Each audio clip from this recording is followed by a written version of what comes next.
Pour le cas du Togo, nous avons vu que Faure Gnassingbé est en train de jouer à un double jeu. Pourquoi je dis Faure Gnassingbé joue à un double jeu? Nous avons demandé l'extradition de Damiba, il ne nous a pas encore donné Damiba. Si Gnassingbé veut adhérer à l'AES, la première des choses à faire, c'est de donner Damiba. Deuxième chose, s'il veut adhérer à l'AES, qu'il dénonce les accords avec la France.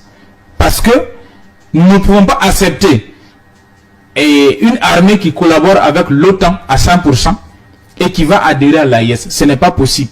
Il faut qu'il dénonce ces accords-là. Ça, c'est tous les coopérants militaires, les conseillers militaires dans toutes les administrations du Togo avant d'adhérer à l'AES.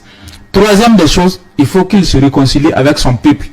Parce que la dynastie Gnassingbé a trop fait souffrir le peuple togolais jusqu'à aujourd'hui. Et donc nous ne pouvons pas accepter l'adhésion de Faure Gnassingbé à l'AES pour sauver son fauteuil au détriment du peuple togolais. Cela n'est pas possible. Un dirigeant qui ne se réconcilie pas avec son peuple ne peut pas adhérer à l'AES. Nous-mêmes, peuple, on ne va pas accepter. Parce que l'AES n'est pas un syndicat des chefs d'État comme la CEDEAO. Non, non, non. C'est l'AES des peuples. C'est pourquoi la CPAES a été créée. Donc le peuple doit veiller sur sa chose. Pour ne pas que n'importe qui tue son peuple, qui veut se protéger son fauteuil, vienne adhérer à l'AES n'importe comment pour juste sauver son fauteuil. Parce qu'aujourd'hui, Gnassingbé veut surfer sur la révolution de l'AES, du populaire, du peuple de l'AES, pour protéger son fauteuil. Voilà pourquoi il parle de oui, 70% des Togolais sont favorables à l'adhésion de l'AES.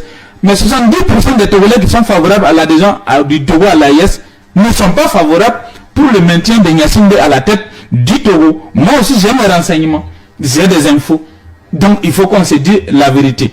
Donc c'est pour dire simplement que Faure Gnassingbé, s'il est honnête avec lui-même, il doit se réconcilier avec sa population.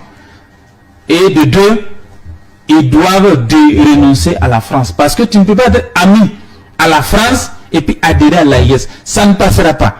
Parce que pour montrer que le gars n'est pas franc avec nous, nous on a demandé l'extradition de Damiba. La CPAES a envoyé avocat au Togo, demandé l'extradition de Damiba. Il n'a pas donné. Alors pourquoi la CPAES demande l'extradition de Damiba, tu ne donnes pas, tu dis tu vas adhérer à l'AES? Nous on ne peut pas croire à ta bonne foi. Pour nous prouver que tu es de bonne foi, tu nous donnes Damiba d'abord. Ça c'est le premier pas. Et ce n'est pas suffisant. Deuxième pas, il faut te réconcilier avec ton peuple. Faire la volonté du peuple togolais. Troisième pas, il faut dénoncer les accords coloniaux. Parce que nous avons compris une chose. Le Togo surfe sur l'adhésion à l'AES juste pour faire chantage à la France. Parce que la France demande de quitter le pouvoir. Parce que c'est la France qui l'avait mis là depuis 2005.